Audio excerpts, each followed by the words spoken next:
Welcome all. I am Mohamad Barbar, a PhD student with the University of Technology Sydney and CSIRO's Data 61, both in Australia.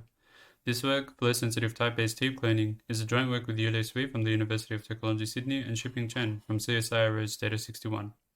Our work introduces a flow-sensitive inclusion-based points-to analysis for C and C++, which performs heap cloning based on types rather than calling context. With type-based strong updates, our analysis is able to provide better precision than a standard flow-sensitive analysis. First, a quick overview of points-to analysis. A points-to analysis determines which pointers point to which memory objects. Memory is abstracted into abstract objects, where each abstract object represents one or more concrete or runtime objects. A points-to set may look like this. We use points-to analysis for various purposes, like optimization, bug detection, and security. In general, it enables other analyses. Precision depends on various sensitivities. We must decide whether we should abstract fields into separate objects, whether to take control flow into account, and whether to abstract objects based on calling context, amongst others. Generally, a more precise analysis is more expensive than a less precise one. Our analysis relies on strict aliasing in C and C++. The strict aliasing rules assert that pointers to incompatible types cannot alias when dereferenced. In such a case, behavior is undefined. The exception is that a pointer to a character can alias any other pointer. This enables type-based alias analysis, or TBAA, an almost stateless alias analysis useful for compile optimizations because of its speed. In the example on the right, I and L do not alias in the body of foo because int and long are incompatible types. So when they are dereferenced, they must point to different objects. I and C, and likewise L and C, do alias since C is a pointer to a character. To motivate our analysis, we show the results of two other analyses and ours for the code on the right. Though our analysis is performed on an LVM-like instruction set, we use C and C++ examples for clarity. The code on the right uses a malloc wrapper from GNU's CoreUtils xmalloc to allocate an int and a float. Both memory locations are then initialized. We want to ensure that P and Q do not alias at line 12 without resorting to expensive context sensitivity. First, we look at a structure-sensitive analysis, which will be referred to as lazily. Lazily is a flow-insensitive analysis that clones objects based on typecasts. When an object is cast to another type, the object is specialized for that type and backpropagated to the allocation site. Eventually, at field derivations, objects can be filtered based on types. In this example, the original untyped object, O with a bullet, is cast at lines 8 and 10, so it is cloned for int and float. These objects are then backpropagated to line 2, and eventually make their way back to lines 8 and 10. Since filtering only occurs at field derivations, P and Q do alias at line 12. The current state of the art in flow-sensitive context-insensitive analysis, which will be referred to as sparse, does not differentiate the objects returned by both xmalloc call sites. Hence, P and Q do alias at line 12.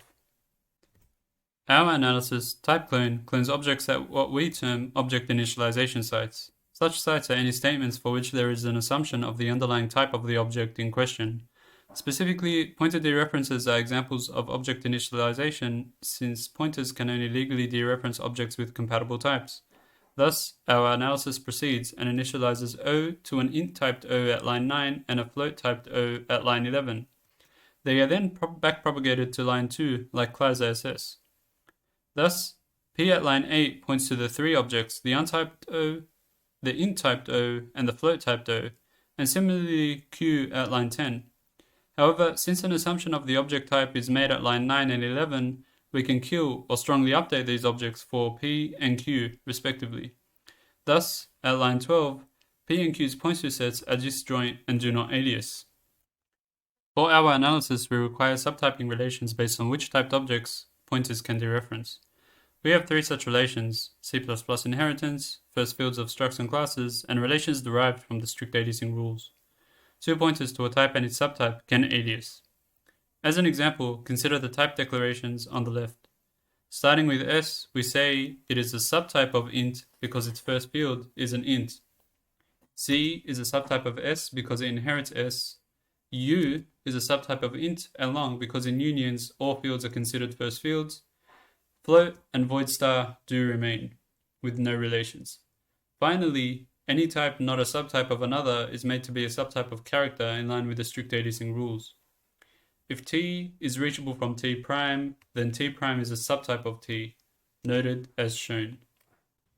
As an example, C is a subtype of int because int is reachable from C. We expect target programs to adhere to our type model made up of 5 rules. First, that an abstract heap object's type is undefined until a non-void type is potentially assigned. On the other hand, stack and global objects do have their types known statically. Second, programs must adhere to the strict aliasing rules. Third, pointer arithmetic cannot result in crossing object boundaries. Fourth, virtual methods cannot be accessed until objects are passed to the correct constructor. And finally, the type of an object can be changed to an incompatible type. This is known as reuse in C and C++. However, in the interest of time, for this presentation, our analysis will proceed assuming programs do not make use of this feature. Our analysis targets particular domains and instructions. For this presentation, we'll be focusing on top-level variables, which are those named variables in LLVM, for example, abstract objects, which are implicit variables in LLVM, and their fields. These objects represent multiple concrete or runtime objects. Program variables, which are a collection of both abstract objects and top-level variables. And since our analysis is type-based, we need types, of course. The bullet type represents the undefined type. For instructions, we'll be focusing on allocation, field derivation, and loads and stores. Very briefly, we'll go over some quick notation which we'll see in the inference rules. PTLV represents a pointer set of V after instruction L. The value flow of V is represented by an arrow, and so in this case, the points to information read at L prime would be coming from L for the variable V. The capital T function represents the type of a variable. The tilde function represents the pointee type of a type. For example, tilde int star would just be int. And finally, the h function tells us whether an abstract object is a heap object or not. If we first look at allocation. For stack and global objects, the type of the object is known, so we assign it a type and put it in the pointer set of the pointer which it is assigned to. On the other hand, for heap objects, types are unknown, so we give it an undefined type and put that in the pointer set of P. Loads and stores work the same way as in a standard analysis with one key difference. Loads copy the pointer sets of the pointees, here O, of the dereference pointer, here Q, into the pointer set of the pointer being defined, P in this case. Stores copy the pointer set of the right-hand side pointer, Q here, into the pointer sets of the dereference pointers, pointees, P and O, respectively. The key difference is that the aforementioned pointees are passed through an initialization function. The initialization function is the heart of our analysis. It takes the type of the pointer being dereferenced as a first argument, T, and the object that the pointer pointed to as a second, O, subscripted with T prime. Of course, this is performed for each pointee of that pointer, as shown for loads and stores. In the first case, the object's type is undefined. Since the object is being dereferenced by a pointer of type T, for the program to conform to our type model, the object's type must be tilde T or potentially a subtype of that, which we will discuss soon. Thus, we return a clone of O typed with the element type of the pointer, tilde T. This occurs when a heap allocated object is accessed through a pointer dereference for the first time, as in the code on the right. In the second case, we have a type-based weak update. In this case, the object's type, T prime, is a subtype of the element type of the dereferencing pointer, tilde T. This can be analogous to an upcast. In the example on the right, an object typed with S is dereferenced by a pointer to S and a pointer to character. Both cases are type-based weak updates, as S is a subtype of S and S is a subtype of character. The latter case is essentially an upcast. The third case represents type-based semi-strong updates. We say semi-strong because it replaces one object with another. Here, the element type of the pointer, tilde T, is a subtype of the object's type, T prime, similar to a downcast. Since we assumed the target program conforms to our type model, this must be a legal access, and the previous typing was an over-approximation. We also check that it is a heap object in question because the types of stack and global objects are fixed until we consider reuse. In the code on the right, an object is initialized as a character, but in reality, it was meant to be an S object all along, as seen by the dereference at line 4. So the initialization function returns a clone of O typed with S. Finally, we have type-based strong updates. This case kills objects. In this case, there is no meaningful relation between the object's type and the dereferencing pointer's type, nor is the object untyped. Since the program must conform to our type model, this access can't be legal, and so making the pointer point to this object at an initialization point must have been an over-approximation.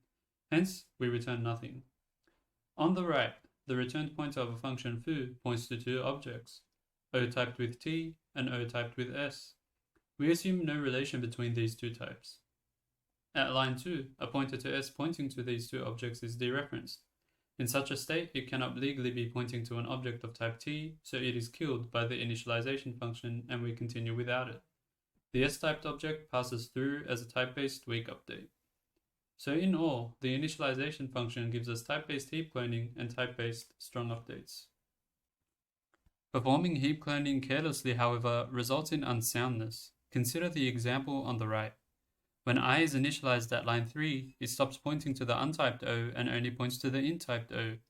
However, variable v only points to the original untyped O, despite being an alias of I at line 3. This is unsound. Thus, we backpropagate cloned objects to their allocation site. So now, the allocation site at line 1 returns two objects, the untyped O and the intyped O. Results are now sound. I still points to a single object at line 3, and v aliases I since the intersection of both points to sets is not empty. The final part of our analysis that differs from a standard flow-sensitive analysis is the handling of object fields. When an object's field is taken, we simply introduce a new object offset into that base object, which is the pointee of the dereference pointer q, denoted as O.f subscripted with the field index k. The difference is that we pass the base object into the initialization function and we type the derived field object appropriately. We have implemented our analysis in open source points to analysis framework SVF. SVF analyzes LVMIR. We use a customized Clang to annotate instructions with C and C++ type information. We evaluate the 12 largest programs in the GNU core utils, excluding duplicates, as they use a variety of heap allocation wrappers like xmalloc. We compare our approach with the state-of-the-art in flow-sensitive analysis in time and precision. Our analysis is compared with reuse not considered, which is the analysis we have just presented, and with reuse considered. Generally, considering reuse is costly, so splitting the analysis allows code bases which don't utilize reuse to overcome this cost. To evaluate the precision, we perform an alias query between the dereference top-level pointers that all load, store, and field instructions with the high-level type with each other within each function. Two pointers are aliases when their points to sets intersect. Always, a no-alias result is more desirable than a may-alias result. The second column represents the number of queries. The third column represents the number of no-alias results in sparse, the baseline. The fourth and fifth columns show the same for TypeClone, including improvement, and the final columns are the same, except for reuse also considered. For the baseline, 72% to 85% of alias queries give a no-alias result, except for ginstore, giving 95%. TypeClone, without reuse, gives us 93% to over 97% of no-aliases. Generally, an increase of about 12% to 34%. That is discounting ginstore, which sees a more modest increase of 2.5%. When we consider reuse, results are similar. This table shows the time taken for the analyses. The first two data columns show sparse's running time and the memory objects created during the analysis.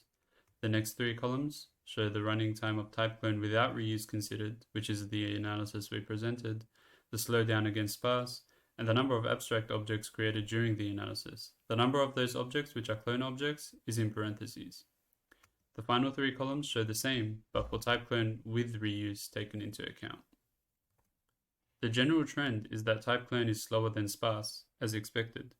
Aside from two outliers, PTX and MV, which create the most clones relatively, slowdown is between about 1.5 times and 35 times, and the geometric mean slowdown is about 11 times. When considering reuse, slowdown is greatly amplified, with a geometric mean slowdown of about 25 times. Codebases which do not make use of reuse can avoid this cost. To conclude, we present TypeClone, a flow and field-sensitive type-based points-to analysis which is more precise than the current state-of-the-art in flow-sensitive, context-insensitive analysis. This comes at the expense of performance, though we believe our approach would be more lightweight than full context sensitivity. Finally, we introduce strong updates based on types. You can try it at bit.ly/typeclone. Thank you.